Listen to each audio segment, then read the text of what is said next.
dan ga je door naar de finale. Dus ik zou geen risico nemen. En dat doet hij ook niet, hè? Dat zou je terugzakken. En dan denk ik, zij aan zijn baan, dat kan hij al 6 minuten. De vrouw stond op plaats 2. Daarachter is het Timo Schuiteken, aanzetten. En die 4 minuten geweest nemen. Dat is ook nog eens op de plaats. Dat is een finale.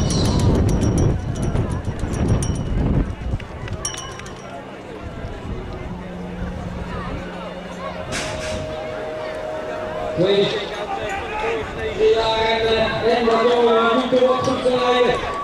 Hier is het weg. Deze nog. Nu is Zwaardor, Rensheuvel, Mike Dollevoet en Gille.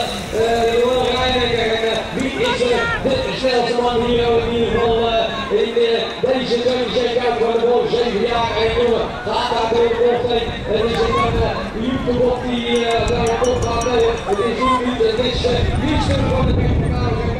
Nee, 78 moet ik zeggen. Goed van Heijden.